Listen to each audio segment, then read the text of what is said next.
At the singing competition hall, Henry, the only black contestant, arrived hoping that winning the competition would give him enough money for his mother's surgery. Suddenly, Vicky, a staff member, walked over, mocked his appearance, and slapped his registration form onto the floor, claiming he couldn't possibly afford the entry fee.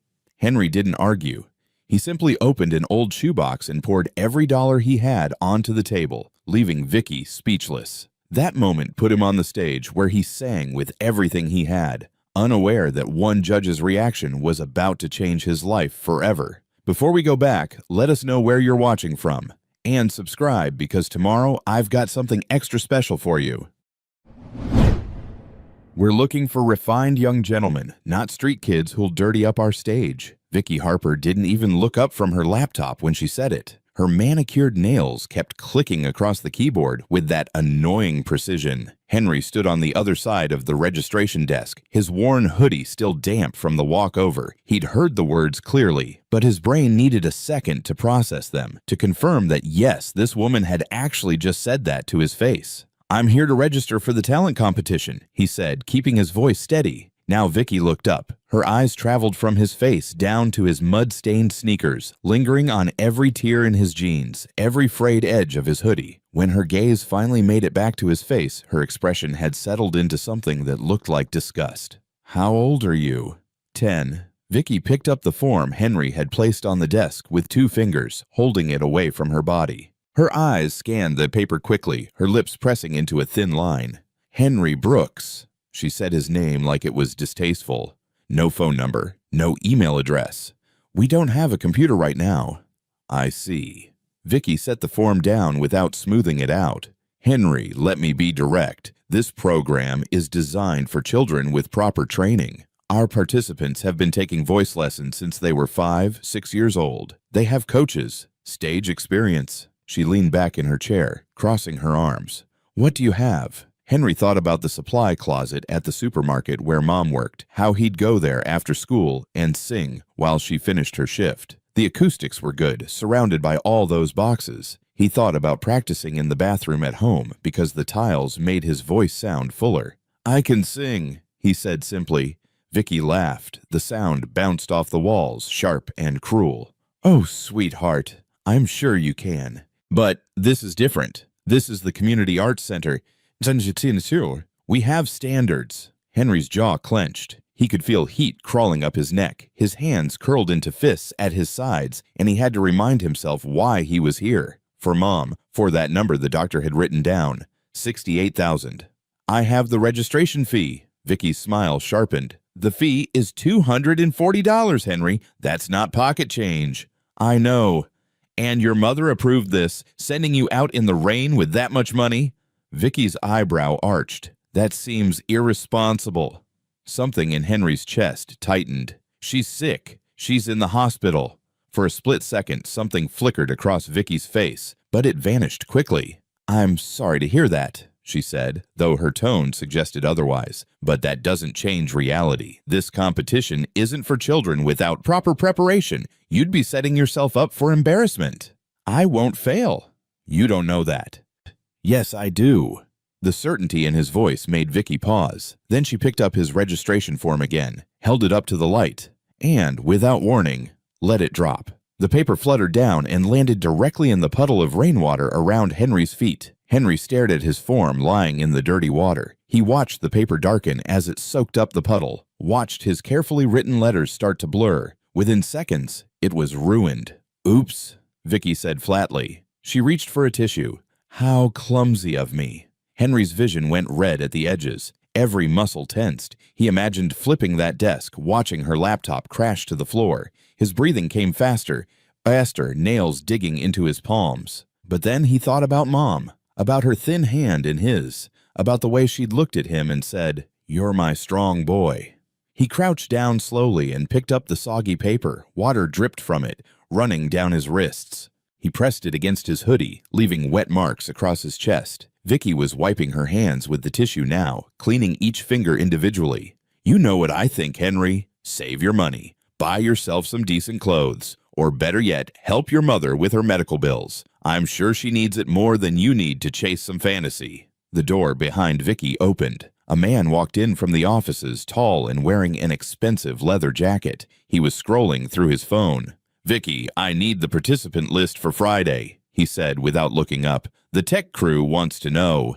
He stopped mid-sentence. His thumb froze on his phone screen. Henry had turned at the sound, and now the man was staring at him. His face had gone pale, mouth slightly open. The phone slipped in his hand and he caught it awkwardly. The man's dark eyes were locked on Henry's face, not his dirty clothes, just his face, his eyes. "Who is this?" the man asked, his voice rough. Vicky straightened. "Mr. Harrington, this is just a walk-in. I was explaining that our program requires—" "Cole Harrington," Henry interrupted. He recognized the name from the flyer. "You're the guest judge." Cole seemed to shake himself. "Yeah, that's me." His voice was quiet now, careful. "What's your name?" "Henry Brooks." Something passed across Cole's face when he heard the last name. His jaw tightened. "Brooks," he repeated slowly. "Yes, sir."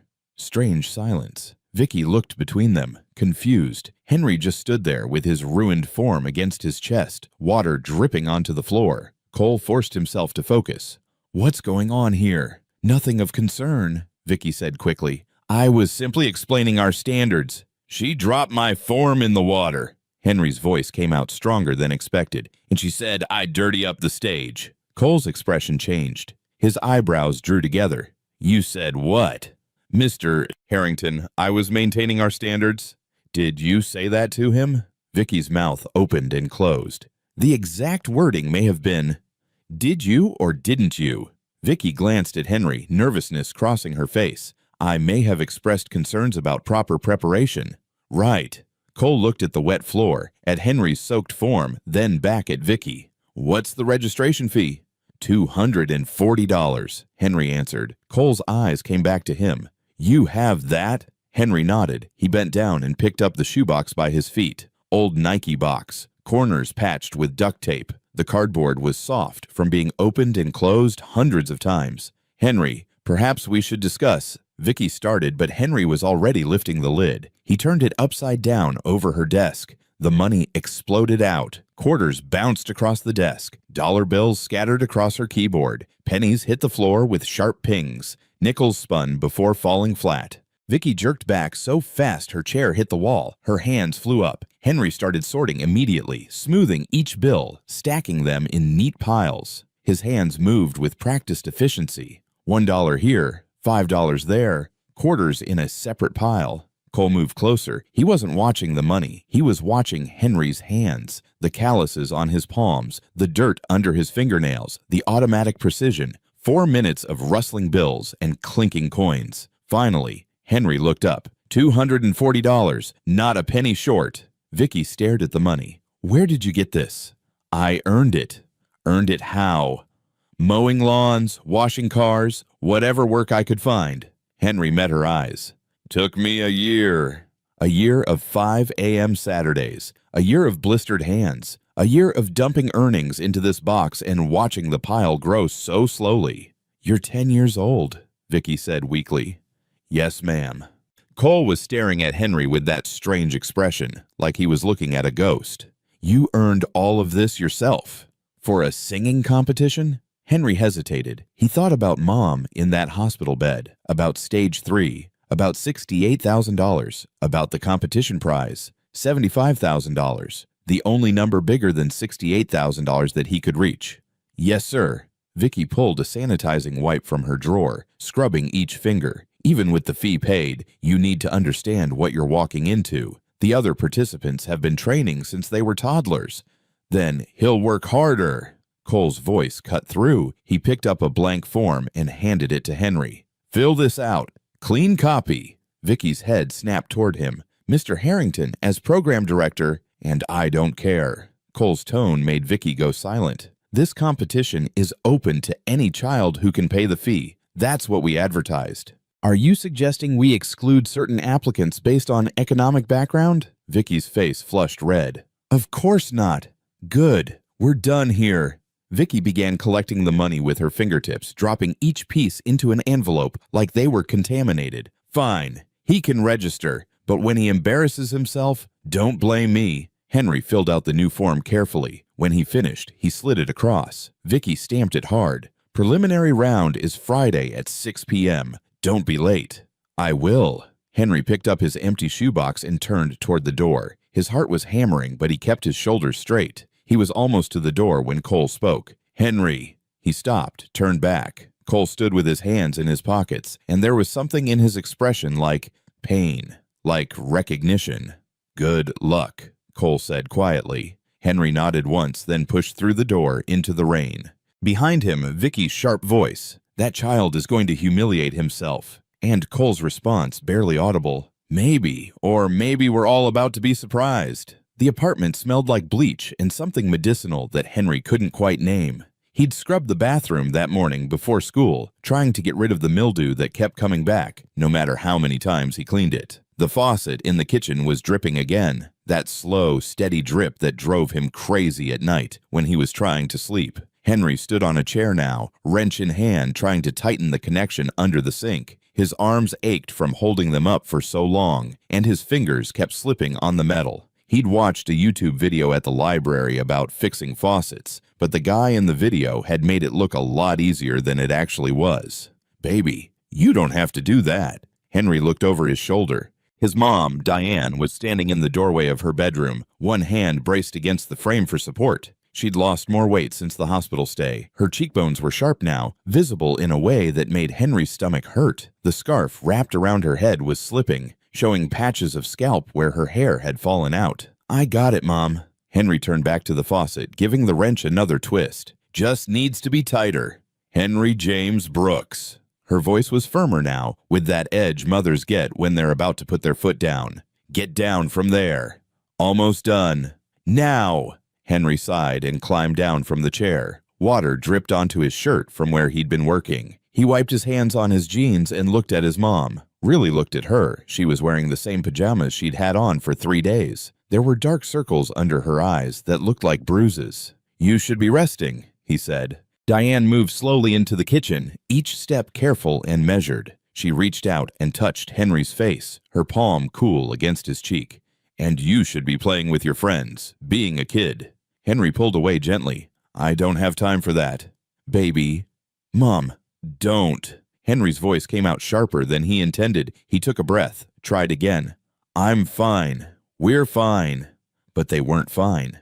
The stack of medical bills on the kitchen counter proved that. Henry had gone through them yesterday while his mom was sleeping, had added up all the numbers with shaking hands. The total kept growing. The latest one, the one that had arrived 3 days ago in the red envelope, was for the upcoming surgery. The one the doctors said she needed if she wanted to live. $68,000. The number sat in Henry's brain like a weight. He'd lie awake at night and see it written on the ceiling in glowing numbers. $68,000. It might as well have been 68 million. I talked to the hospital today, Diane said quietly. She was leaning against the counter now, like standing was taking all her energy. They gave us 20 days to come up with at least half. If we can't...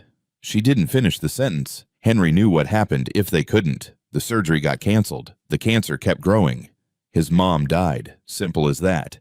I'm going to win that competition, Henry said. His hands were clenched at his sides. The prize is $75,000. That's enough. That's more than enough. Diane's eyes filled with tears. Henry, baby, please. You can't put this on yourself. You're 10 years old. I'm the man of the house. No. Diane shook her head and tears spilled down her cheeks. No, baby. You're my son. You're my child. This isn't your responsibility. But it was. Henry knew it was. Because if he didn't do something, if he just sat around being a kid like his mom wanted, then she'd die. And he couldn't let that happen. He wouldn't.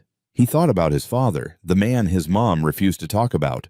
All Henry knew was that his dad had been a singer, that he'd left before Henry was born, and that his mom's eyes went dead whenever Henry asked about him. He made his choice, was all she'd ever say. We don't need him. But maybe they did need him. Maybe if his dad knew. No. Henry pushed the thought away. His father had left, had chosen his career over his family, had decided that a baby would tie him down and keep him from being successful. Henry had overheard his mom talking to her sister on the phone once, late at night, when she thought he was asleep. He'd heard the whole story. How his father had said he needed freedom to create. How he'd walked out and never looked back. So fine. They'd do it without him. Henry walked to his room, barely big enough for his twin mattress on the floor and a plastic crate that held his clothes. On the wall, he'd taped up the competition flyer. The words were printed in bold letters. Youth Talent Showcase. Grand prize, $75,000 plus exclusive training contract. Beneath it, he'd taped the hospital bill, the one with $68,000 in red numbers at the bottom. Henry picked up a roll of athletic tape from his crate, the kind coaches use to wrap sprained ankles. He'd found it in a dumpster behind the high school. He tore off a strip and wrapped it around his wrist, tight enough to feel it. Then he took a marker and wrote on the tape, in capital letters, "Protect Mom." He stared at the words for a moment, then wrapped another strip around his other wrist. Same message. His hands didn't shake this time. From the kitchen, he heard his mom crying, quiet sobs that she was trying to muffle. Henry closed his eyes and took a breath. "I got this, Mom," he whispered to himself. "I got this." That night, Henry lay on his mattress and stared at the ceiling. The faucet in the kitchen was dripping again. He hadn't fixed it right. Each drop echoed in the quiet apartment like a tiny hammer. Drip, drip, drip. 20 days. The surgery was scheduled for 20 days from now, which meant he had 19 days to win the competition, collect the prize money, and pay the hospital. It was tight, really tight, but it was possible. Henry rolled onto his side and looked at the words on his wrists. Protect Mom. The tape was already starting to peel at the edges, but the message was clear. His mom appeared in the doorway, a shadow backlit by the hallway light. "Baby, you awake?" "Yeah." She came in slowly and sat on the edge of his mattress. The springs creaked under her weight, what little weight she had left. She reached out and took his hand, her fingers tracing over the athletic tape on his wrist. "What's this?" she asked softly. "Just something I'm doing." Diane's thumb rubbed across the words. Henry watched her read them in the dim light. When she looked up, her eyes were wet again. "Oh, baby." Her voice cracked. You can't do this. This is too much." "I'm doing it anyway." "Henry, Mom, stop." Henry sat up and looked at her directly. "I know you want me to be a kid. I know you want me to go play basketball or whatever, but I can't. Because if I don't do something, you're going to die. And I'm not going to let that happen. So you can either help me or you can stay out of my way. But I'm not stopping." The words came out harder than he meant them to. More grown up, like he was the parent and she was the child. Diane stared at him for a long moment. Then she pulled him into a hug, holding him so tight he could barely breathe. Her body shook with sobs. "Okay," she whispered into his hair. "Okay, baby, but promise me something." "What?" "Promise me that after this, after the competition, you'll let yourself be 10 again. Just for a little while." Henry didn't answer. He couldn't promise that. Because even after the competition, even after the surgery, there would still be bills, still be rent, still be 100 things that needed taking care of. But he held his mom and let her cry, and he pretended like maybe someday he could be just a kid again. The faucet kept dripping in the kitchen. Drip, drip, drip like a countdown. The auditorium at the Community Arts Center was bigger than Henry expected. Rows of red velvet seats stretched back into darkness, and stage lights hung from the ceiling like mechanical spiders. The air smelled like dust and old wood and the nervous sweat of 50 kids waiting backstage. Henry stood in the wings, watching the other contestants.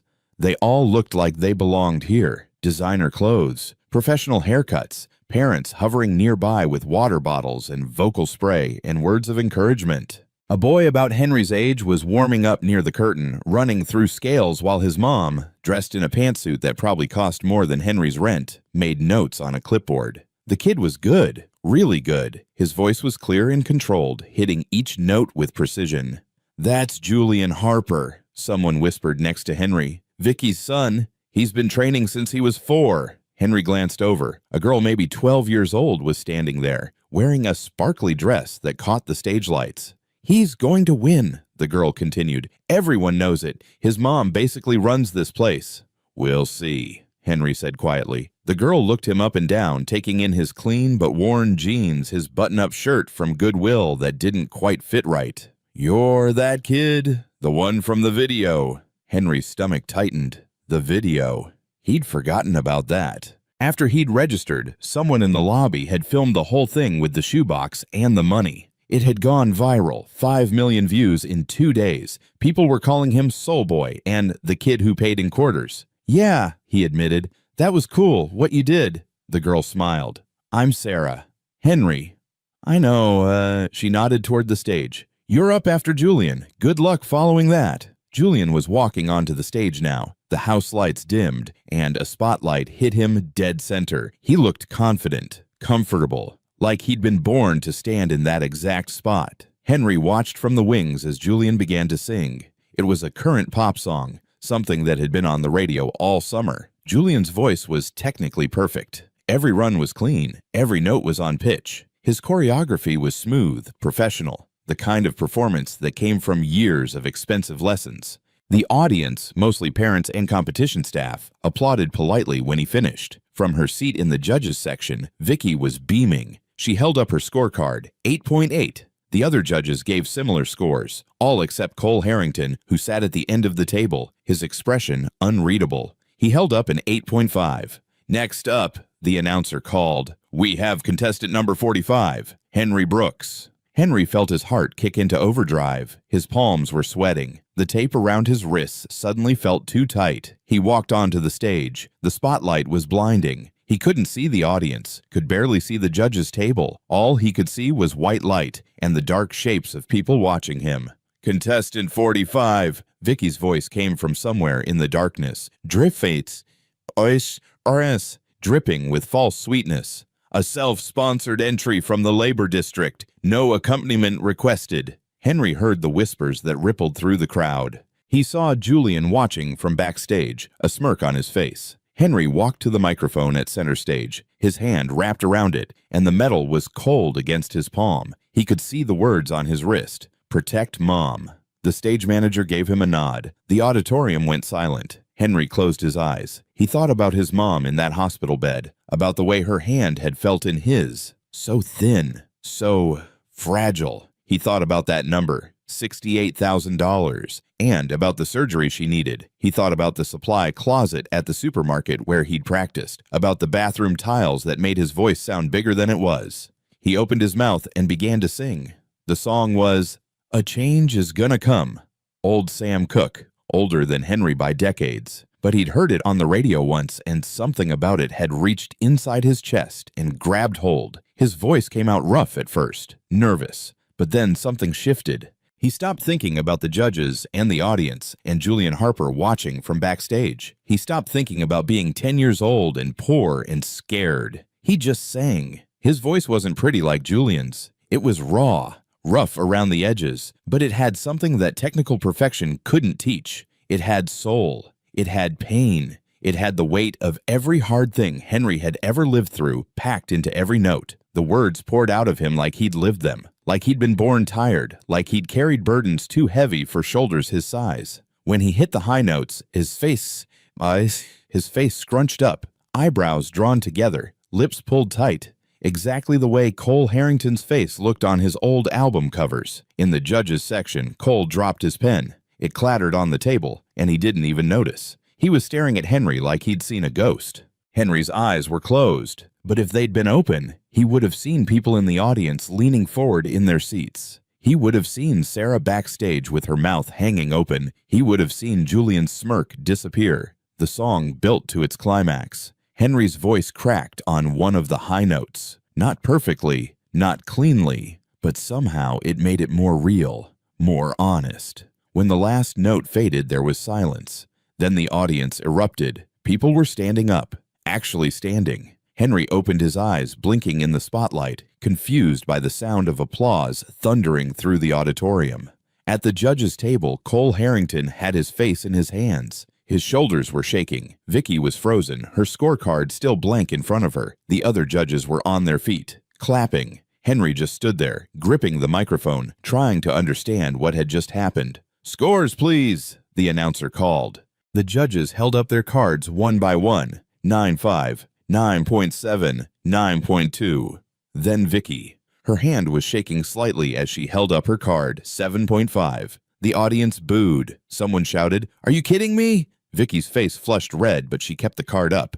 "Lack of technical fundamentals," she said into her microphone. "Raw talent isn't enough." Finally, Cole. He lowered his hands from his face. His eyes were red. He picked up his scorecard, and for a moment, he just looked at Henry, really looked at him. Then he held up his card. 10. The audience roared. Henry's average score, even with Vicky's 7.5, was the highest of the preliminary round. As he walked off stage, his legs felt like water. Julian was standing in the wings, and for a second, their eyes met. Julian opened his mouth like he was going to say something, then closed it. He just nodded once. Sarah grabbed Henry's arm as he passed. Oh my God, that was—" "I need some air," Henry managed to say. He pushed through the backstage door and into the alley behind the building. The night air was cool on his face. His hands were shaking. His whole body was shaking. He'd done it. He'd actually done it. Behind him, the door opened. Henry turned, expecting Sarah or maybe one of the other contestants. It was Cole Harrington.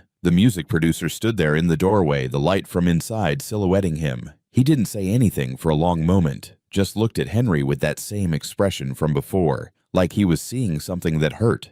"That was—" Cole's voice was rough. He cleared his throat. "Where did you learn to sing like that?" "I taught myself mostly. Watched videos at the library." "Videos?" Cole laughed, but it wasn't a happy sound. "You taught yourself to sing like that from videos." Henry didn't know what to say to that, so he stayed quiet. Cole took a step forward. "When you were singing, when you hit those high notes, you do this thing with your eyebrows. You scrunch them together. Okay? I do the same thing." Cole's hands were in his pockets, and he looked uncomfortable. "I've always done it, since I was a kid." Henry felt something cold settle in his stomach. So? Cole stopped, shook his head. "Nothing. Never mind. You did good tonight. Real good." He turned to go back inside. "Mr. Harrington?" Cole stopped, looked back. "Why'd you give me a 10?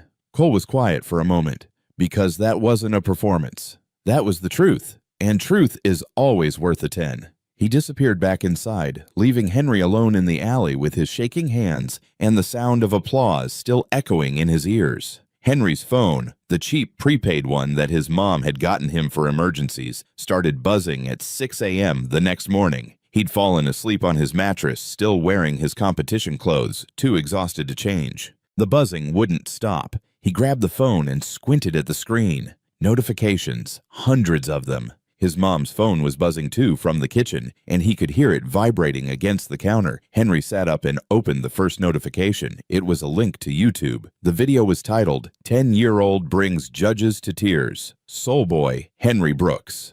The view count was at 2.3 million and climbing. "Oh no," Henry whispered. He clicked on the video. Someone had filmed his entire performance from the audience. Probably against the rules, but they'd done it anyway. The video quality was shaky, shot on a phone, but his voice came through clear. The comments section was exploding. "This kid has more soul in his pinky than most professional singers. I'm literally crying at my desk right now.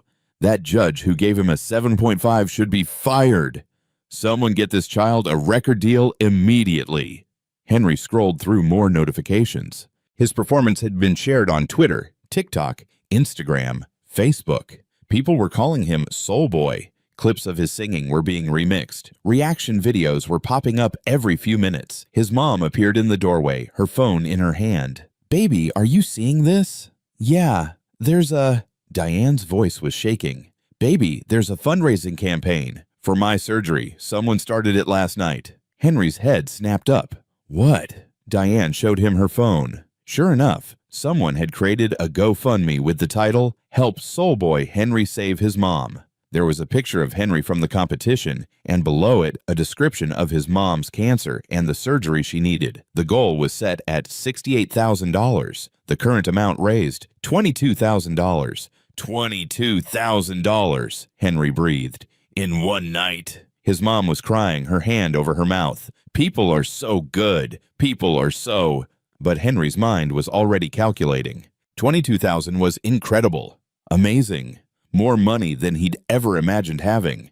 But it still left 46,000 to go. And the surgery was in 19 days. Even if donations kept coming in at this rate, they wouldn't make it in time. He needed to win the competition. The prize money was still their best shot. By the time Henry got to school that Monday, everything had changed. Kids who'd never talked to him before were stopping him in the hallway. Teachers who'd barely noticed him were suddenly patting him on the back. Even Principal Morrison called him into the office, not to punish him, but to shake his hand and tell him how proud the school was. It felt wrong, all of it. These same kids had ignored him last week. These same teachers had looked right through him. Now they cared because he was famous on the internet. During lunch, Henry sat alone in the corner of the cafeteria like always. But this time, people kept coming over. "Yo, Henry, can I get a selfie?" "Henry, my mom is like obsessed with your video. Can you sing something right now?" Henry kept his head down, picking at his free lunch tray. He just wanted them to leave him alone. "Leave him alone!" Julian Harper's voice cut through the chatter. "Can't you see he's trying to eat?" The crowd dispersed slowly. Julian stood there with his own lunch tray, looking uncomfortable. "Can I sit?" Julian asked. Henry shrugged. "It's a free country." Julian sat down across from him. For a minute, neither of them said anything. "Your performance was really good," Julian finally said. "I mean it. You're really talented." "Thanks." "My mom is pissed." Julian gave a small laugh. "She's been on the phone all weekend, calling her lawyer friends, trying to find a way to—" He stopped, like he'd said too much. Henry looked up sharply. "A way to what?" "Nothing. Forget I said anything." But Henry could see it in Julian's face. Guilt, worry, something that looked like a warning. "What's your mom planning?" Henry asked quietly. Julian hesitated, then he leaned forward and lowered his voice. "Look, I'm not supposed to know this, okay? But I overheard her on the phone. She's looking into your background, trying to find anything she can use to disqualify you." Henry's stomach dropped. "Disqualify me? For what? I don't know. But knowing my mom, she'll find something. She always does." Julian stood up, picking up his tray. "Just be careful. Watch your back." He walked away, leaving Henry sitting there with a sick feeling spreading through his chest. The email came at 11 a.m. on the day of the finals. Henry was in his apartment, getting ready to leave for the competition. He'd borrowed a suit from the church, someone's donation that almost fit. His mom was braiding her headscarf in the bathroom mirror, trying to make herself look stronger than she felt. Henry's phone buzzed. An email from the competition office. Subject: Urgent. Competition eligibility issue. His hands were shaking as he opened it. "Dear Mr. Brooks, it has come to our attention that you may be in violation of the competition's eligibility requirements. Specifically, we have discovered a YouTube channel registered under the name Street Corner Singing that appears to belong to you. This channel contains numerous videos featuring copyrighted music performed without proper licensing. Per Section 12.3 of the competition rules, all contestants must be in good standing with copyright law. The use of copyrighted material without proper licensing is a violation of federal law and grounds for immediate disqualification. To maintain your eligibility, you must provide documentation of proper licensing for all copyrighted material performed on the aforementioned YouTube channel. This documentation must be submitted to the competition office no later than 1:00 p.m. today. Failure to provide adequate documentation will result in permanent disqualification from this and all future competitions hosted by the Community Arts Center. Sincerely, Vicky Harper Program Director. Henry read the email 3 times. Then he clicked on the link to the YouTube channel she'd referenced. It was his old channel, the one he'd started when he was 8 years old, before he knew anything about copyright or licensing or any of it. Just videos of him singing covers of songs he liked, filmed on his mom's phone. He'd stopped posting to it over a year ago, had basically forgotten it existed. There were maybe 40 videos total, all covers of popular songs. "Mom!" Henry's voice came out strangled. "Mom, we have a problem." Diane came out of the bathroom. "What is it?" Henry showed her the email. He watched the color drain from her face as she read it. "Licensing documentation?" Diane's voice was shaking. "Baby, we can't afford." "I know. Getting proper licensing for 40 songs would cost thousands of dollars, money they absolutely didn't have, and even if they did, there was no way to get it processed and documented by 1 p.m. It was 11:15 now. Henry looked at the words on his wrists. Protect Mom. The tape was dirty now, peeling at the edges, but the message was still there. "She can't do this," Henry said. His hands were clenched into fists. "She can't just—" But she could. And she had. Diane pulled Henry into a hug.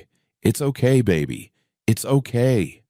It's not okay. Henry pulled away. His eyes were burning. That prize money, Mom, we need it. You need it. We'll figure something out. The fundraiser is at 22,000. That's not even half. Henry's voice was rising. He could feel panic clawing at his throat. We have 19 days. 19 days, and if we don't have the money, they won't do the surgery, and you'll... He couldn't finish the sentence. Diane cupped his face in her hands. Henry James Brooks, you listen to me. You have already done more than any child should ever have to do. You've worked yourself to the bone for a year. You stood up there and sang your heart out. You've been so brave, baby, so brave. But it wasn't enough. Henry's voice broke. I wasn't enough. Yes, you were. Yes, you are. Diane's own tears were falling now. And I'm not going to let you blame yourself for this. You hear me? This is not your fault. Henry's phone buzzed again. Another email. He looked down at it. It was from Cole Harrington. Subject: Meet me at the center. Now. Henry showed it to his mom. Go, she said. Go see what he wants. Henry grabbed his jacket, the suit jacket from the church that was too big in the shoulders, and ran. Henry burst through the doors of the Community Arts Center at 11:47 a.m. He was out of breath, his shirt soaked with sweat from running the whole way. The lobby was empty except for Cole Harrington, who was pacing back and forth in front of the registration desk like a caged animal. When he saw Henry, he stopped. Did you get the email? Cole asked. Yeah. Okay, good. Come with me. Cole didn't wait for an answer. He just headed toward the administrative offices, and Henry followed. They walked down a hallway Henry had never been in before, past closed doors with names like Board of Directors and Financial Office. At the end of the hall was Vicky Harper's office. Cole didn't knock. He just opened the door and walked in. Vicky was sitting at her desk on the phone. When she saw them, her expression shifted from surprise to annoyance to something that looked almost like fear. I'll call you back, she said into the phone, and hung up. Vicky. Cole's voice was cold. We need to talk. Mr. Harrington, this is highly inappropriate. Inappropriate? Cole laughed, but there was no humor in it. You want to talk about inappropriate? Let's talk about how you're using copyright law to exclude a 10-year-old child from a competition. Vicky straightened in her chair. I'm simply enforcing the rules that were bullshit. The word came out flat and hard. You waited until the morning of the finals to send that email. You waited until there was no possible way he could comply. That's not enforcing rules. That's sabotage. Mr. Harrington, I understand you have a soft spot for this particular contestant, but rules are rules. All participants must be in compliance with... Cole slammed a folder down on her desk. The sound made both Vicky and Henry jump. You want to talk about copyright compliance? Cole flipped open the folder. Let's talk about your son's submission video, the one he used for his application, the one where he's performing choreography to a remix of a Drake song. Cole pulled out a printed screenshot. That remix, unlicensed. The person who made it doesn't have rights to Drake's master recordings, which means Julian performed copyrighted material without proper licensing, which means, by your own standards, he should be disqualified too. Vicky's face went white, then red. That's completely different. How? Explain to me how that's different. Cole leaned forward, his hands flat on her desk. Actually, let me save you the trouble. It's not different. The only difference is that Julian is your son and Henry isn't. You're oversimplifying.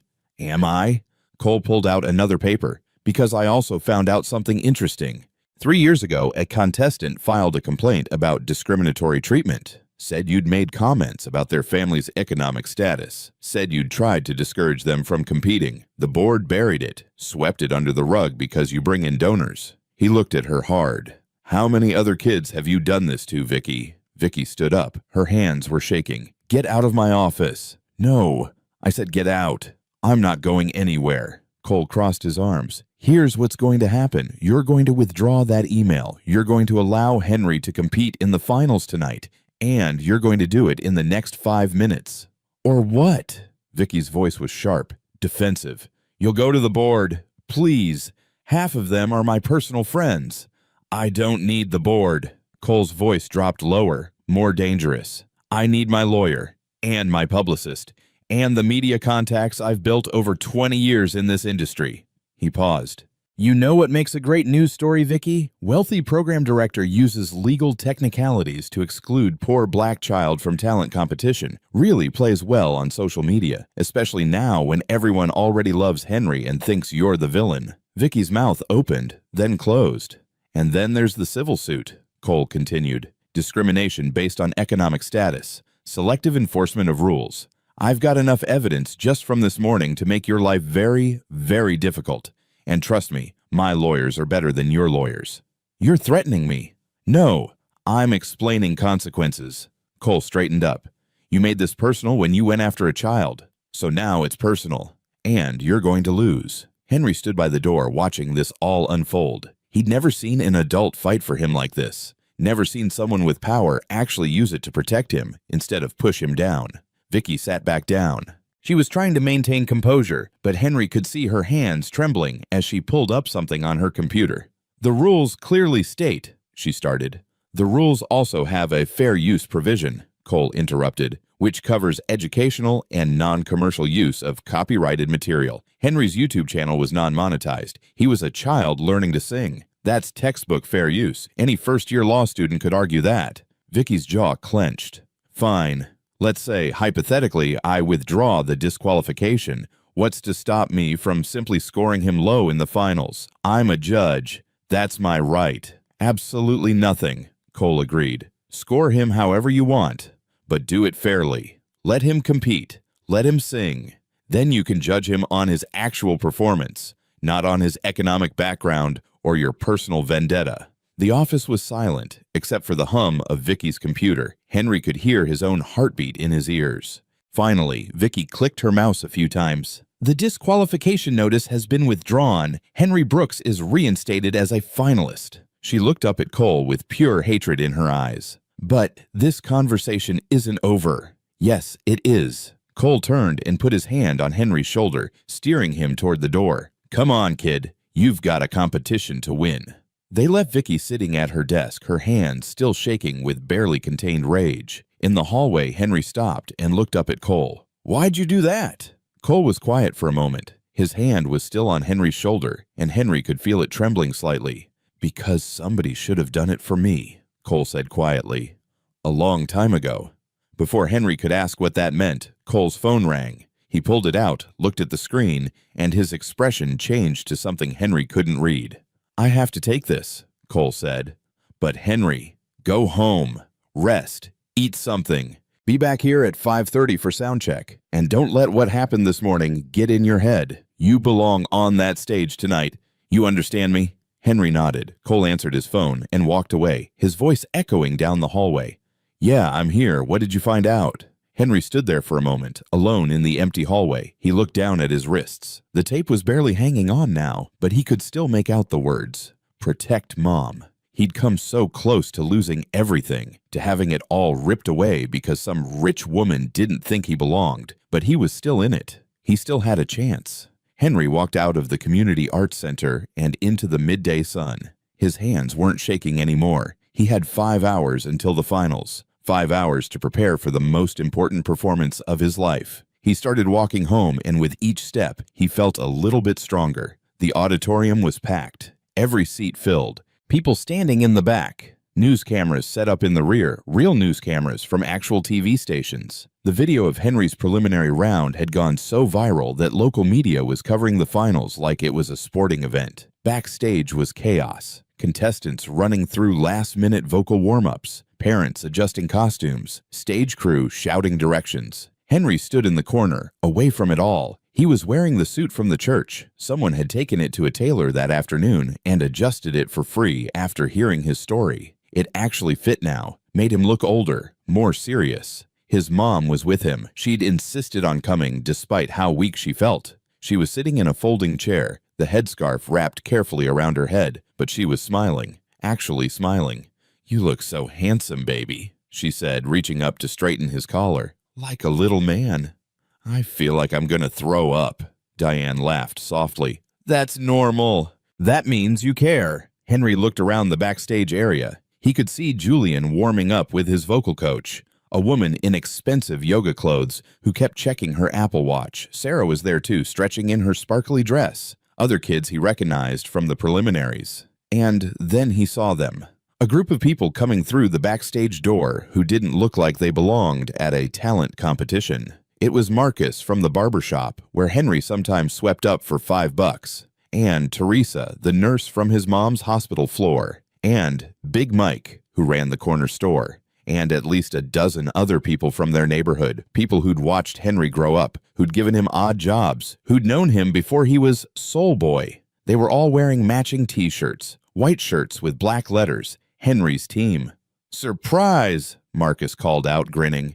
"You think we'd miss this?" Henry felt his throat get tight. His mom stood up from her chair and walked over to them, and they surrounded her with hugs and words of encouragement. "We got a whole cheering section out there," Teresa said. "Front row, baby. We're gonna be so loud." Big Mike clapped Henry on the shoulder. "You got this, little man. Show him what real talent looks like." The stage manager called for attention. 5 minutes to showtime. Finalists, please line up in performance order. The backstage area shifted, people moving into position, parents giving last kisses and pep talks, contestants bouncing on their toes, shaking out their nerves. Henry was performing 5th out of 8 finalists. Julian was performing 3rd. The lights in the auditorium dimmed. The crowd noise swelled, then quieted. The competition had begun. Henry watched the first 2 performances from the wings. Both were good, really good. A 12-year-old girl who sang opera. A 13-year-old boy who did this incredible jazz number with a full band accompaniment. Then it was Julian's turn. Julian walked onto the stage like he owned it. No nervousness, no hesitation. He'd been preparing for this his entire life. The music started, a soulful ballad, the kind that showed off range and control. Julian's voice filled the auditorium, pure and precise. Every note exactly where it needed to be. Every run executed perfectly. It was a masterclass in technical singing. The audience applauded when he finished. Strong applause. Appreciative, but not the kind of applause that comes from deep in the gut. Not the kind that makes people jump to their feet. Julian walked off stage past Henry. Their eyes met. "Good luck," Julian said quietly, and Henry could tell he meant it. "Thanks." The 4th performer went on. Another strong showing. The judges were giving out scores in the high 8s, low 9s. This was a stacked competition. Then the stage manager touched Henry's shoulder. "You're up, kid." Henry took a breath. His mom squeezed his hand. "Remember," she whispered, "sing it like you mean it. That's all that matters." Henry walked onto the stage. The spotlight hit him. Unforgettable. And for a second, he was blind. Then his eyes adjusted, and he could see everything. The packed auditorium. The news cameras, the judge's table where Vicky sat with her arms crossed, looking like she'd rather be anywhere else. Cole at the end of the table sitting forward with his hands clasped. And in the front row, Henry's team, Marcus and Teresa and Big Mike and all the others wearing their white shirts grinning up at him. The announcer introduced him. Contestant number 45, Henry Brooks, performing an original arrangement. The stage went quiet. Henry stepped up to the microphone. No backing track this time, no instruments, just him and his voice and the words he needed to say. He looked at the words on his wrists one more time, "Protect Mom." Then he began to sing. The song was Stand Up, an old gospel tune that his mom used to sing when she still had the strength. But Henry had changed it, made it his own, made it about fighting, about refusing to stay down, about being small but standing tall anyway. His voice came out strong from the first note. No nervousness this time, no hesitation. This wasn't a performance. This was a message. He sang about being counted out before you even start, about people looking at you and deciding you're not good enough based on your zip code or your clothes or the color of your skin, about being knocked down and getting back up again and again and again. Henry moved as he sang, not choreographed, nothing like Julian's polished routines, but real, raw. He walked across the stage, commanding it. He pointed at the audience when he sang about standing tall. He looked directly at Vicky when he sang about people trying to tear you down. His voice cracked on one of the high notes. Not perfectly, not cleanly, but it made the song more honest, more real. The audience was dead silent, completely transfixed. Henry could see his mom in the wings, tears streaming down her face. He could see Cole at the judges' table, both hands covering his mouth. He could see people in the crowd leaning forward, hanging on every word. The song built to its climax. Henry's voice filled every corner of the auditorium, reaching up to the ceiling, pouring out everything he had. All the fear, all the anger, all the love for his mom, all the desperation and hope and fight that had been building inside him for a year. The final note rang out, then faded into silence. For 3 full seconds, nobody moved. Then the auditorium exploded. People were on their feet before Henry even lowered the microphone. The sound of applause was like a physical force.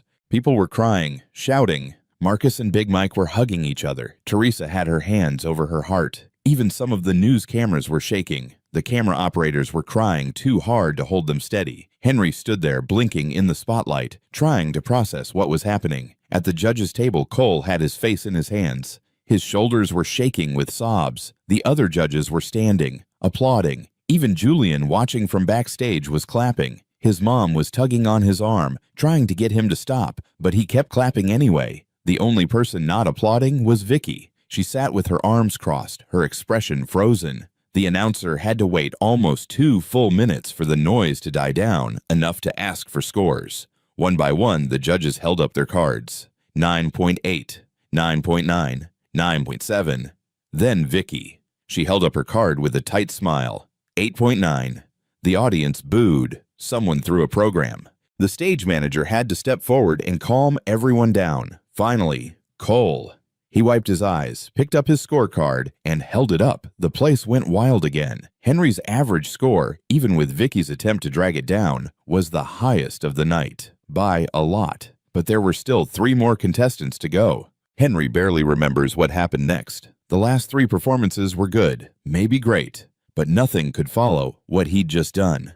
The audience was still buzzing. People were still wiping their eyes. When the final contestant finished and the judges tallied all the scores, the announcer took the stage. "Ladies and gentlemen, we have our results." The auditorium went silent.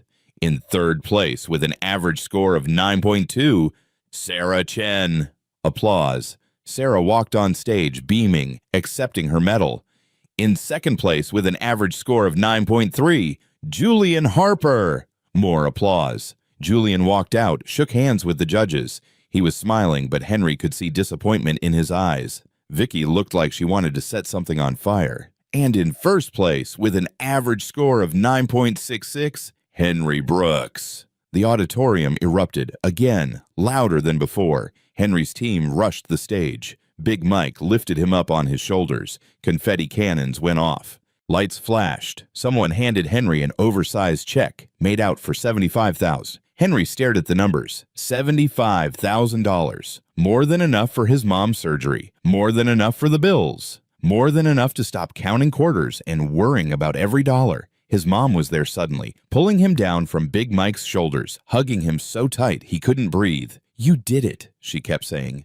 "Baby, you did it." Henry hugged her back. The check was pressed between them, crinkling. "We did it, Mom," he said into her shoulder. "We're gonna be okay." And for the first time in a year, he actually believed it. The celebration lasted about an hour.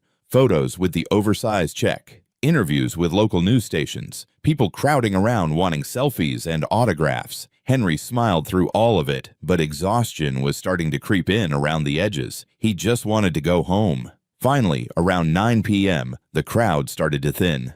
Marcus and the others from the neighborhood said their goodbyes, promising to check in tomorrow. The news crews packed up their equipment. The other contestants and their families filtered out. Henry and his mom were walking toward the exit when a voice called out behind them. "Henry, wait!" They both turned. Cole Harrington was standing near the stage, his hands in his pockets. He looked nervous, actually nervous. "Can I?" Cole glanced at Diane. "Can I talk to you both for a minute? Please." Diane's hand tightened on Henry's shoulder. "We're pretty tired, Mr. Harrington." I know, and I'm sorry, but this is..." Cole took a breath. "This is important." There was something in his voice, something urgent and scared and desperate all at once. Henry recognized that tone. He'd heard it in his own voice plenty of times over the past year. 5 minutes, Diane said quietly. They followed Cole to a side room, some kind of storage area with folding chairs stacked against the walls. Cole closed the door behind them and stood there for a moment, like he was trying to figure out where to start. "I need to tell you something," he finally said. "Something I should have told you 11 years ago." Diane went very still. Henry could feel the tension suddenly radiating off his mom. "Cole, don't!" Diane's voice was warning. "Diane, please, let me. You don't have the right." "I know I don't." Cole's voice cracked. "I know I don't have any rights here, but he deserves to know. He deserves to know who his father is." The words hung in the air like smoke. Henry looked between them. His mom's face had gone pale. Cole looked like he might collapse. "What?"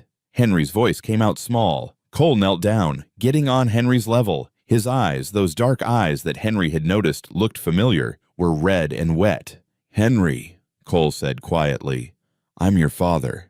For a second, Henry's brain just stopped, like someone had unplugged it. The words didn't make sense, couldn't make sense. "No," Henry said automatically. "No, my dad is... My mom said he was a singer," Cole finished. "She told you he was a singer who left before you were born." "That's true. That was me." Henry looked at his mom. She was crying silently, her hand over her mouth. "Mom," Henry's voice was shaking. "Mom, is this true?"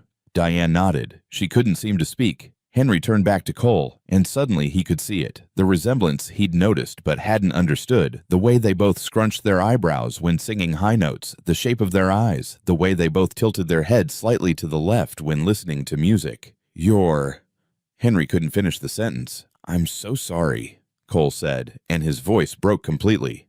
"I'm so sorry, Henry. I was 23 years old and stupid and scared, and I thought having a kid would ruin my career. I thought it would trap me. So I left. I left your mom when she needed me most. I left you before you were even born." Cole was crying now, actually crying. "And I told myself I was doing the right thing, that you'd be better off without me, that I'd just mess you up anyway. But I was wrong. I was so wrong." Henry's hands were clenched into fists. His whole body was shaking. "You left us." "Yes." "You left my mom when she was pregnant." "Yes." "You didn't." Henry's voice was rising. "You didn't even try. You didn't even want to know me." "Henry, no." Henry stepped back. "You don't get to show up now. You don't get to be my dad now that I won something, now that I'm on TV and people know my name." "That's not why." "Then why?" Henry was shouting now. "Why now? Why not when we were getting evicted? Why not when Mom got sick? Why not when I was 8 years old selling lemonade to buy groceries?" Cole flinched like he'd been hit. "I didn't know. I swear to God, Henry, I didn't know." "You could have known. You could have checked. You could have cared." Henry's face was wet with tears. He didn't remember starting to cry. "But you didn't, because we weren't important enough. You are important. Don't." Henry's voice went cold. "Don't tell me I'm important now. Don't tell me you care now, because it's too late." Cole pulled something from his jacket pocket, a folded piece of paper. He held it out to Henry with shaking hands. "This is a receipt," Cole said quietly. "From the hospital. I paid your mom's surgery bill this morning. All of it. $68,000. The surgery is scheduled for next week, and it's completely covered. The post-op care, too. Everything." Henry stared at the paper but didn't take it. "The prize money," Cole continued, "you can keep that. Use it for whatever you want. College fund, new apartment, whatever. But you don't need it for the surgery anymore. That's taken care of." "Why?" Henry's voice was barely a whisper. "Because..." Cole's breath hitched. "Because I can't fix the past 11 years. I can't go back and be there when you needed me. But I can do this. I can make sure you don't lose your mom. I can make sure you don't have to carry that weight anymore." He set the paper on a folding chair when Henry still wouldn't take it. "I'm not asking for forgiveness," Cole said. "I don't deserve it. I'm not asking to be your dad. I know I'm not your dad. I'm just asking you to let me help. Please." Henry looked at his mom. She was still crying, arms wrapped around herself. He looked at Cole, this stranger who was apparently his father, this famous music producer who'd left them to chase his dreams, who'd built a whole life and career while Henry was growing up in poverty, wearing secondhand clothes, counting quarters in a shoebox. Henry thought about what it would mean to accept this, to let Cole in, to have a father. Then he thought about all the nights he'd lain awake wondering why his dad didn't want him, all the times he'd seen other kids with their fathers and felt that hollow ache in his chest, all the years of his mom working herself sick to provide for them alone. "You paid for the surgery," Henry said slowly. "Yes." "Thank you for that. That's—" Henry's voice cracked. "That's really good. That'll save my mom's life." Cole's face lit up with hope. "But that doesn't make you my dad." Henry's words came out hard, final. "You're Cole Harrington. You're a music producer. You're someone who judged my performance. But you're not my dad. My dad wouldn't have left." The hope in Cole's face shattered. "Henry," Diane started. "No, Mom, I'm sorry, but no." And Henry looked at Cole directly. "Thank you for paying for the surgery. Really, thank you. But I don't need a father now. I've been fine without one for 10 years. I'll be fine for 10 more. He walked to the door, pulled it open. "Henry, please." Cole's voice was desperate. Henry stopped in the doorway, didn't turn around. "If you really want to help," Henry said quietly, "then just don't make this harder. Don't try to be something you're not. Just let us go."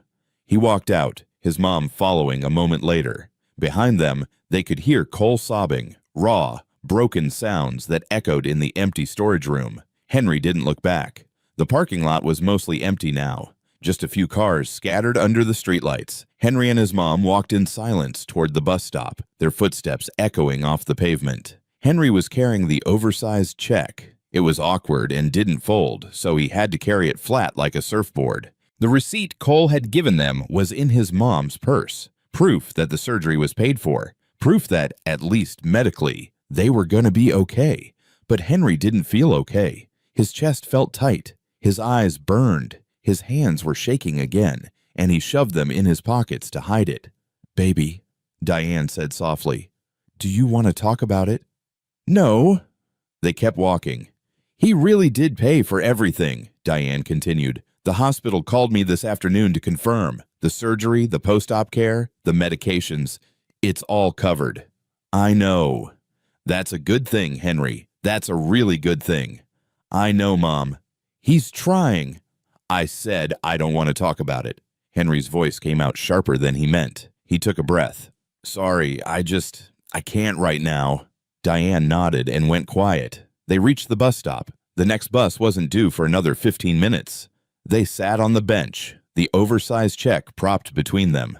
Henry looked at the numbers again. 75,000. Money that was supposed to save his mom. Money he'd worked a year to be able to compete for. Money that didn't matter anymore because Cole Harrington had written a bigger check. Part of Henry was relieved, grateful. The surgery was happening. His mom would live. But another part, a bigger part, felt angry, cheated, almost, like his win had been diminished somehow, like everything he'd done had been for nothing because Cole had just swooped in at the end and fixed it with his credit card. "You know what the worst part is," Henry said quietly. "What, baby?" "I wanted to save you. I wanted to be the one who fixed it. I wanted to—" His voice cracked. "I wanted to be enough." Diane pulled him into a hug. "Oh, Henry, baby, you are enough. You've always been enough. But I didn't save you. He did." "No." Diane pulled back and held his face in her hands. "You saved me long before tonight. Every morning you got up early to work. Every time you practiced until your voice was raw. Every time you took care of me when you should have been outside playing. You saved me with your love, baby, with your courage. Cole he just wrote a check. But you gave me everything." Henry wiped his eyes on his sleeve. "I don't want him to be my dad." "I know. I mean it. I don't care that he paid for the surgery. I don't care that we have the same eyes or whatever. He left us." "Yes, he did. So why do I feel bad?" Henry looked at his mom. "Why do I feel bad for telling him to go away?" Diane sighed. "Because you're a good person. Because even when someone hurts you, it's hard to hurt them back. That's not weakness, baby. That's strength." Headlights swept across them, but it wasn't the bus.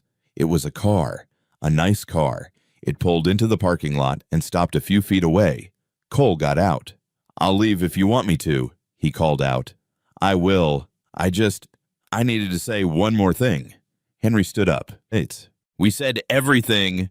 "I know what I am to you," Cole interrupted. "I know I'm not your dad. I know I don't deserve to be. But maybe Maybe I could be something else. He walked closer, stopping a respectful distance away. I can't change the past, Cole said, but I can be here now. Not as your father. I know I lost that right, but maybe as, I don't know, someone who wants to help, someone who wants to support your career, be your manager, your mentor, whatever you need. I don't need anything from you. I know, but maybe I need something from you. Cole's voice was quiet. Maybe I need the chance to do something right, to be someone you can count on, even if it's not as a father. Henry stared at him, at this stranger who was his biological father but had never been his dad. This man who'd built a successful career while Henry had grown up poor, who'd written a check that saved his mom's life but couldn't erase 11 years of absence. "What do you want from me?" Henry asked. "Nothing. I want to give you something. A chance. An opportunity." Cole took a breath. "I work with a lot of artists, young artists. I could help you develop your talent, really develop it. Voice coaching, stage presence, connecting you with the right people. Not because you're my son, because you're talented, because what you did on that stage tonight was extraordinary. I don't—" "Think about it," Cole said. "Don't answer now. Just think about it. I'm giving you my number." He pulled out a business card and held it out. Henry didn't move. Cole set the card on the bench next to Diane. "If you ever want my help, with music, with anything, call. If you don't, that's okay too. Either way, the surgery is paid for. Either way, I'm not going anywhere. I'll be here in this city if you ever change your mind." He started to walk back to his car. "Wait," Henry heard himself say. Cole turned. Henry walked up to him, close enough to see the hope flicker in Cole's eyes again. "Thank you," Henry said, "for saving my mom." "You don't have to." "I'm not done." Henry held out his hand. "Thank you for that, really. But you're not my dad. You're not my father. You're Cole. Just Cole. And if—" Henry took a breath. "If I ever decide I want your help with music, it'll be because you're a professional, not because you're my dad. Do you understand?" Cole looked at Henry's outstretched hand. His lips trembled. "I understand." "Good." Cole took Henry's hand and shook it, a firm, formal handshake, like two professionals meeting, like two men, not like father and son. "Thank you, Henry," Cole said, his voice thick. "For giving me even this much." Henry nodded once, then pulled his hand back and returned to the bus stop. Cole stood there for a moment, looking like he wanted to say more. Then he got in his car and drove away. Diane pulled Henry close. "That was very grown up of you." "I don't feel grown up. I feel tired." "I know, baby." The bus finally arrived. They climbed on, Henry struggling with the oversized check. The driver recognized him. "Hey, you're that kid from the news," and didn't make them pay. As the bus pulled away from the community arts center, Henry looked back. The building was dark now, all the lights off, the parking lot empty. Tomorrow, the real work would begin. They'd schedule his mom's surgery, figure out what to do with the prize money. Maybe Henry would think about Cole's offer. But tonight, he was just tired. He leaned against his mom's shoulder and closed his eyes. "We did it," Diane whispered, kissing the top of his head. "Yeah," Henry said. "We did." And for the first time in a year, the weight on his shoulders felt just a little bit lighter. 1 year later, the arena was massive. 20,000 seats, all filled. Stage lights that could be seen from space. A sound system that made the community arts center look like someone's basement. Henry stood backstage, looking through a gap in the curtain at the crowd. His hands should have been shaking. A year ago, they would have been. But now he was calm. 5 minutes, Henry, the stage manager said, passing by with a headset and a clipboard. Henry nodded. He was wearing a new suit, actually his this time, tailored to fit. His mom had taken him shopping last month with some of the prize money. "You need to look professional," she'd insisted. "You're a real artist now." A real artist. Henry still wasn't used to that phrase. The past year had been a whirlwind. After the competition, 3 record labels had reached out wanting to sign him. Talk shows had called. Concert venues had offered bookings. It had been overwhelming. That's when Henry had made the call. Cole's business card had sat on their kitchen counter for 2 weeks before Henry finally picked up the phone. The conversation had been awkward, formal. Henry had been clear about the boundaries. "I need a manager, someone who knows the industry. Are you interested?" Cole had said yes before Henry even finished the question. Their relationship was complicated. Cole wasn't Henry's dad. Henry still wouldn't use that word. But he was good at his job. He'd negotiated a fair record deal that gave Henry creative control. He'd gotten Henry into voice coaching sessions with professionals. He'd protected Henry from the more predatory elements of the music industry. And slowly, carefully, they'd become something like friends.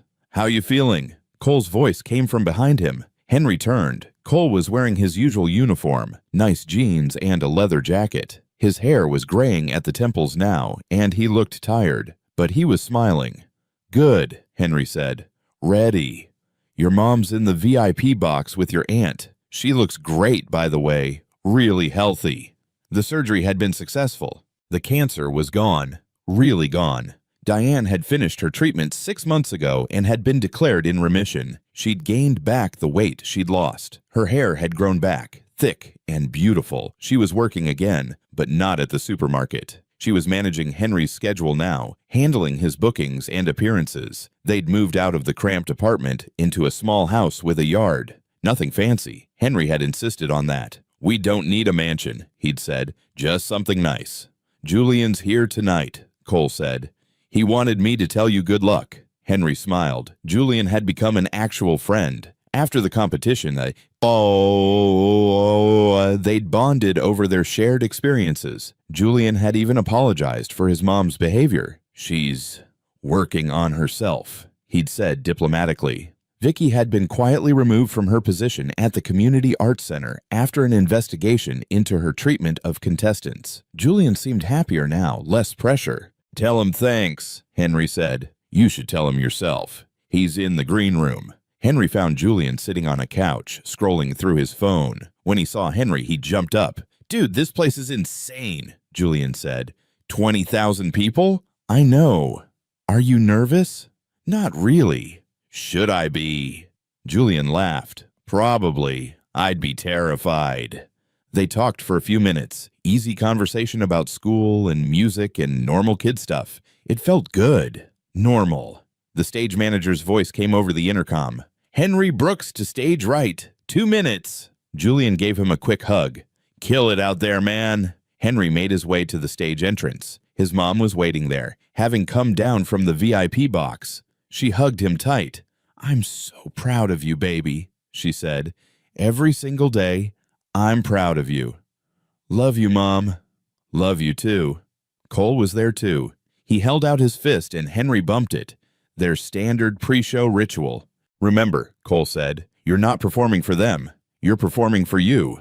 Henry nodded. The lights dimmed in the arena. The crowd's noise swelled to a roar. The announcer's voice boomed through the speakers. "Ladies and gentlemen, please welcome to the stage, Henry Brooks." Henry walked out. The lights hit him like a physical force. The noise was deafening. He could see people on their feet, screaming, holding signs with his name. He walked to center stage and took the microphone. The arena went silent. Henry looked out at 20 innocent faces. He thought about where he'd been a year ago, standing at that registration desk, watching his form drop into a puddle, counting quarters from a shoebox, watching his mom grow weaker every day. He thought about everything that had happened since. The viral video, the competition, meeting Cole, the surgery, the recovery. He looked at his wrist. He wasn't wearing the athletic tape anymore. Didn't need to. But he could still remember what he'd written there. Protect Mom. He'd done it. He'd protected her. He'd won. But more than that, he'd survived.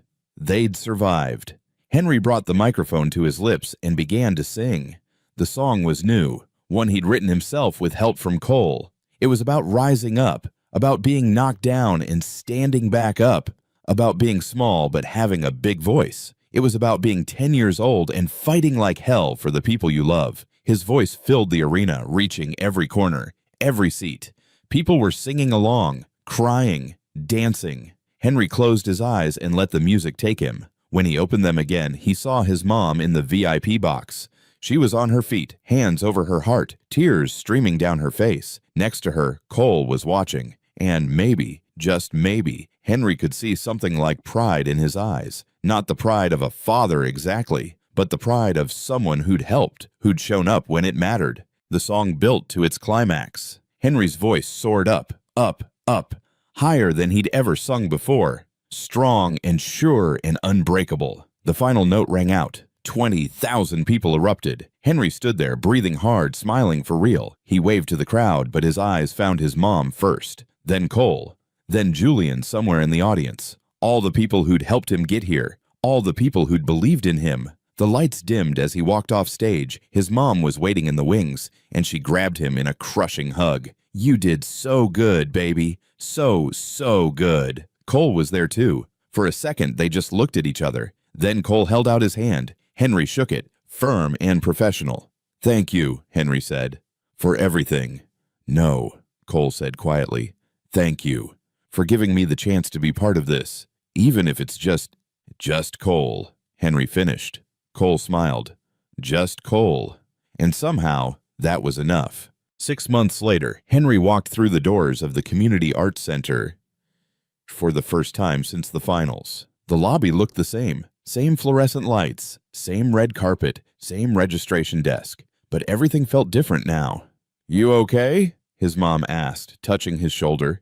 "Yeah, just weird being back." They were here for the new talent competition, the first one since Henry's win. Cole had convinced Henry to come as a guest speaker to talk to the new contestants about his journey. "It'll be good for them to hear your story," Cole had said. "Show them that success doesn't always come from privilege." The lobby was filled with kids and parents. Registration was happening at the same desk where Vicky Harper had once sat, but Vicky was gone now. A new program director had been hired, a woman named Michelle Torres, who actually seemed to care about giving all kids a fair shot. Michelle saw Henry and waved. "Henry, thank you so much for coming." "No problem."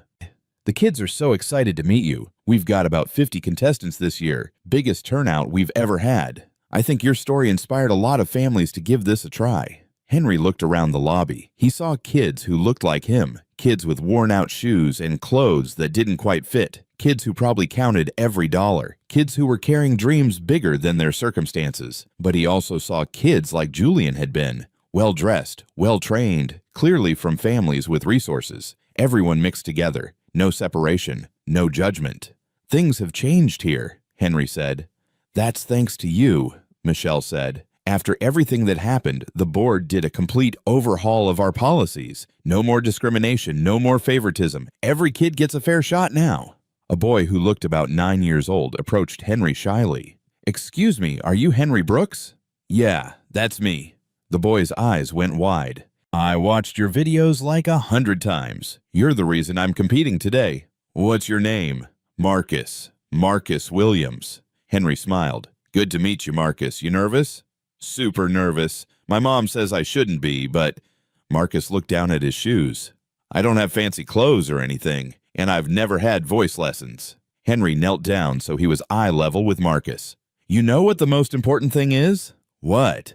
"Why you're doing this. If you're doing it for the right reasons, because you love singing, because you have something to say, then none of the other stuff matters.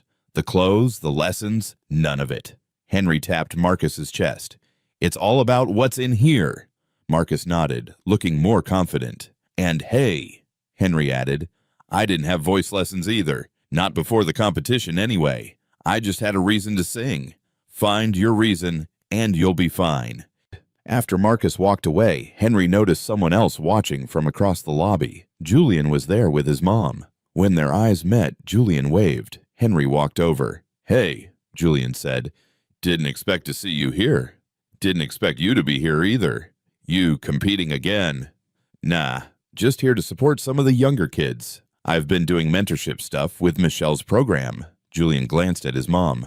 "We're trying to give back, I guess." Vicky stood there looking uncomfortable. She'd aged in the past year, more gray in her hair, lines around her eyes. When she looked at Henry, there was something like shame in her expression. "Henry," she said quietly, "can I talk to you for a minute?" Henry looked at his mom, who nodded. They stepped aside, away from the crowd. "I owe you an apology," Vicky said. "A real one. What I did, the way I treated you, it was wrong. It was cruel. I was so focused on Julian winning that I forgot what this program was supposed to be about. Giving kids opportunities, not taking them away." Henry didn't say anything. "I lost my job because of my behavior," Vicky continued, and I deserve to lose it. I'm not asking for forgiveness. I just wanted you to know that I see now what I did. And I'm sorry. Henry took a breath. You made everything harder. You made me doubt myself when I was already struggling. I know. But you also made me stronger. You made me fight harder, so I guess. I don't know. I'm not going to say it's okay because it wasn't. But I'm not angry anymore. Vicky's eyes filled with tears. Thank you for that.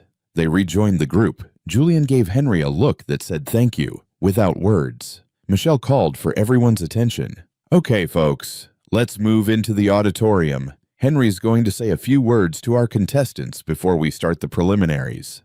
The crowd filed into the auditorium. Henry walked backstage, his mom and Cole following. The stage looked exactly the same as it had a year and a half ago. Same lights, same microphone, but Henry wasn't scared this time. He walked out onto the stage. The contestants were sitting in the first few rows, looking up at him with wide eyes. Some were nervous, some were confident. All of them were hoping. Hey everyone, Henry said into the microphone. I'm Henry. Most of you probably know my story, but just in case, I was sitting where you are about a year and a half ago. I was 10 years old, broke, and scared out of my mind. A few kids laughed. I didn't have training. I didn't have a vocal coach. I didn't even have decent clothes to wear. What I had was a reason. My mom was sick, and I needed to win this competition to save her life. He could see some of the kids leaning forward, hanging on every word. And I learned something during that time, Henry continued.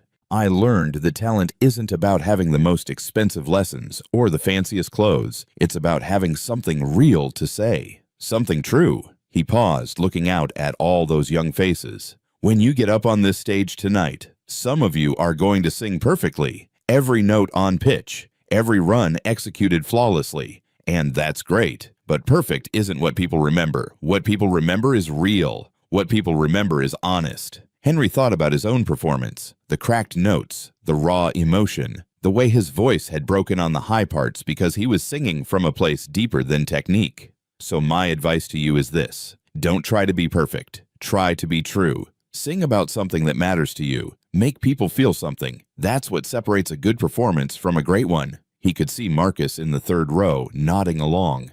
And one more thing, Henry said. No matter what happens tonight, whether you win or lose, remember that this is just the beginning. This competition doesn't define you. Your talent, your work ethic, your character. That's what defines you. So go out there, do your best, and know that no matter what, you're already brave just for trying. The contestants applauded. Henry waved and walked off stage. His mom hugged him. That was beautiful, baby. Cole was standing there too. You're good at this, the mentorship thing. Maybe we should add that to your schedule. Visiting programs, talking to young artists. Maybe, Henry said. They watched the competition from the wings. Marcus went forth. His performance was rough, pitchy in places, nervous energy making him rush the tempo. But there was something there, something raw and real. He didn't win, didn't even place in the top 3. But when he came off stage, he was grinning. I did it, Marcus said to Henry. I was so scared, but I did it. You sure did. How'd it feel? Amazing. Terrifying. I want to do it again. Henry laughed. Then you will. Keep practicing. Keep working. This is just the start. Later, after the competition ended and the new winners were announced, Henry and his family walked out to the parking lot. Not to a bus stop this time. They had a car now. Nothing fancy, but it was theirs. Cole walked with them. You heading back to the studio tomorrow? Henry asked. Yeah, got a new artist coming in. Young kid, reminds me of you, actually. Lots of raw talent, needs refinement. You'll be good for them, Cole smiled. Thanks. That means a lot, coming from you. They reached Henry's car. His mom got in the driver's seat. She'd gotten her license back once her health improved. Henry stood by the passenger door, looking back at the Community Arts Center. You good? Cole asked. Yeah, just thinking. About? About how much has changed, how different everything is now. Cole nodded. Pretty different from a year and a half ago. Yeah. Henry looked at Cole, really looked at him. This man who was his biological father but had never been his dad. This man who'd abandoned them but who'd also paid for his mom's surgery. Who'd managed his career well. Who'd shown up, even if it was late. "Thanks," Henry said, "for everything, for being here, for helping." "You don't have to thank me." "I know, but I want to." There was a moment, brief but real, where they looked at each other and something passed between them. Not love exactly, not the bond between father and son, but something. Respect maybe, understanding. Cole held out his hand. Henry shook it. "See you next week?" Cole asked. "Studio session?" "Yeah, see you then."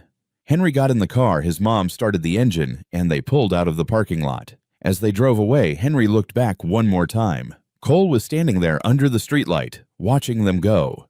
He raised his hand in a wave. Henry waved back. Then he turned forward, looking ahead at the road stretching out in front of them. Behind them was everything they'd survived. The poverty, the sickness, the fear, the struggle. Ahead was everything they'd built. The success, the health, the security, the future. His mom reached over and squeezed his hand. "Proud of you, baby," she said. "Proud of us," Henry corrected. She smiled. "Yeah, proud of us." They drove home together, leaving the community art center behind, but carrying its lessons forward. Henry was 15 now, still young, still learning, still growing. But he wasn't the same scared 10-year-old who'd stood at that registration desk counting quarters from a shoebox. He was Henry Brooks, professional singer, survivor, fighter, and, most importantly, his mother's son. He looked down at his wrist, at the place where the athletic tape used to be. The words weren't there anymore, but he could still feel them, tattooed on his heart. Protect Mom. Mission accomplished. Join us to share meaningful stories by hitting the like and subscribe buttons. Don't forget to turn on the notification bell to start your day with profound lessons and heartfelt empathy.